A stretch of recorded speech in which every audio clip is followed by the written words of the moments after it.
Attention's firmly turning towards jumping very soon, and it won't be long until Cheltenham's first fixture of the year. Indeed, it's only a couple of weeks away, the big October meeting. And with that in mind, let's welcome into the show Cheltenham's Chief Executive, Guy Lavender. Guy, good morning. Good morning, Nick.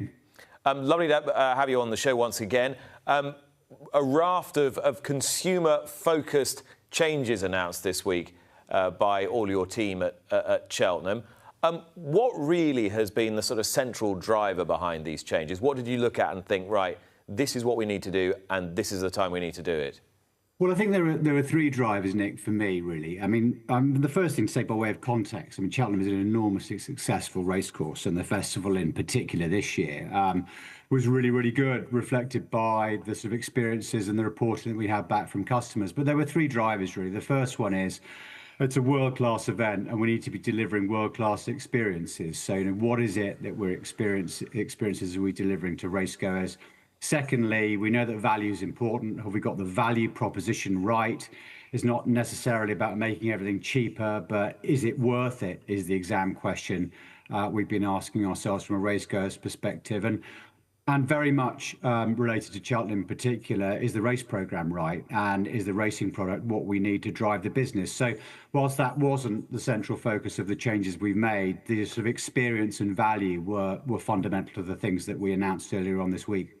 Absolutely. Let's talk about value first of all, because as we spoke earlier in the week, your headline is clearly price of a pint dropping, which was something that was always going to attract attention and get people into the story and to get people reading a little bit more. And that's understandable. It also comes at a cost to you, because obviously if you drop the price of a pint for the whole season, that's going to cost you £50,000, £60,000, something like that. And then you're being, quite circumspect with your pricing policy in terms of admission, so people can still get in for the price that they were getting into last year. The early bird prices are quite competitive. How do you then balance the books and make your business thrive in what's a really, really challenging economic time when costs are going up and inflation's likely to steeple and so forth? How do you make that work? Well, it's tricky. It's a tricky balance to get right between the economics of racing, which I think is sort of challenging, and what we're delivering to customers. My own view is that if you deliver fantastic, excellent experiences to customers which they value, you will have growth in numbers. So, I think your long-term prospects are to grow. But in the short term, we have to look at what we're doing. We get lots of reports back on customer data. We can see what people care about. And I know why there's a focus on reducing the price of a pint of Guinness, but I think it's more about intent, about what we're intending to do in terms of demonstrating the offer to racegoers and making it as good as it can be. I think there's some welcome changes. I think we're very conscious of value. And I think if you look at loads of other sports, some do something similar, but it's not easy to swallow those sort of economic losses. But it's something I think we need to do. The festival is remarkable. The racecourse is brilliant. But I think we always have to have that in the back of my mind. And my view is that you have to continually assess what you're doing and tweak and change where you think it's necessary to do so. Yeah, it's a funny paradox, isn't it, as well? Because you've got that scope for growth, certainly through the Tuesday to Thursday, because you're not at your capacity there. You're bringing that capacity for Gold Cup Day down by 2,500 or whatever it is to make it a bit more comfortable. But because you've got that scope for growth those first 3 days to get all those days up to your new capacity of 66,000, does that mean that you think, right, well, actually, that is an area of sales that if we can grow that's going to mean that we can actually pay for all these customer benefits that we're making now? Absolutely. I think that we've capped the overall capacity of the racecourse, and again, that was primarily about making sure that we could deliver on a commitment to anyone that comes on the busiest day to know they're going to be able to move around and watch the racing, and we think that was sensible to do. But absolutely, I think we should be getting to 66,000 on each of the 4 days of the festival. I think that's the goal and objective. And these changes that we've implemented are relatively operational in one sense, but I think there is much more we can do to build the long-term success of the racecourse and the festival in particular. So I think we're at a start point of that journey, so to speak. OK, what do you think are the other things that you are going to be looking at? You say there's much more we can do. Have you identified some of those things? Well, we're starting to, and it's too early to be definitive, but I think we continue to need to look at the race programme. I mean, I'm new to racing, I'm finding my way. I've already had very strong views about the race programme, but we want to be, it's the pinnacle of the national hunt season.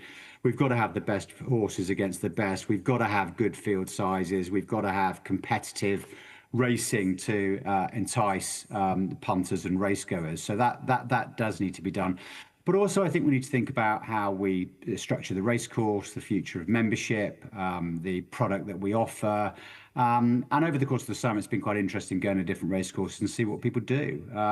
So I think there are some sort of bigger things, but I don't think there's a sort of silver bullet to growing a sports business or making it brilliant. And I think if you look at those that are successful, there's a relentless focus on getting it right and doing something that develops the race course every year, and I think that's really where we're heading towards. Yeah, I mean, the guiding principle for you clearly is to do it well within the confines of your own racecourse. Willie Mullins and others this week have expressed the view that one of the reasons why the crowd might be a bit down is because Irish visitors aren't coming over in their numbers for as many of the days as they used to, and that's because of prohibitive hotel prices and accommodation prices around the Cheltenham area. Is there actually anything you can do about that, or are there measures you can put in place to partially offset that by putting in more park and ride systems and that sort of thing? Well, I think there are inevitably issues around accommodation and transport, and I think they're akin to other major sporting events. I don't think it's particularly constrained to Cheltenham, although there are some specific issues that make it more challenging, lack of hotel accommodation and stock. And I think Willie was right to highlight it. It's a big issue. I think we set up Room to Race, which was effectively a plan to use Venator to drive accommodation options for racegoers. And we delivered in its infancy last year, and it did very well. In fact, it's doing even better this year because we've sold more accommodation through that site for next year's festival than we did for the entirety of the last one. So it's working. I think I've had some interesting conversations with hotel operators locally over the course of the summer. There are many actually who are offering good affordable accommodation, have long-term relationships with racegoers to come to Cheltenham, and I think that's heartening. But there are also a few others, particularly some of the big chains, I might say, who see it as a massive commercial opportunity. And I think we want to try and adjust those and work with them if we can. But there are two things that affect that. Number one, demand. And as demand goes down, people tend to reduce their prices. But also, I think we should hold some people to account as well, because I think we all have to make sure that we behave sensibly, and we want the festival to be successful for everyone. So I think there are bigger issues to address, but we are aware of them and doing what we can. But not all of those levers are within our control, and transport is again one where I think there is some more that we can think about how we get people to and from the festival, and that's certainly part of sort of future thinking for the racecourse. Guy, not strictly specific to this week's announcement, but I wanted to ask your perspective on Cheltenham's importance as a political lever in the sport at the moment, at a critical time when the sport's fighting for its future and trying to persuade government on tax regulation and so forth. Cheltenham is such an important part of the community.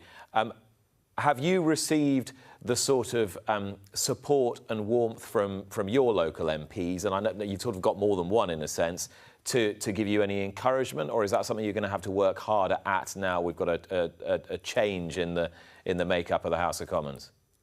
Well, I think you're right to highlight Cheltenham's such an important part of racing, and so it provides you a platform to talk to lots of different people, particularly during the season. We've got a good relationship with our local MPs. But I think there's some work to be done, is my view, over the course of the year ahead. And there are challenges coming towards us, whether it's tax harmonisation, and I expect that there'll be many others. So I think we ought to take that on, and I think we're certainly preparing to do that in the season ahead. There's lots to discuss. Guy, thank you very much. Thanks, Nick. Watch live racing now on racingtv.com.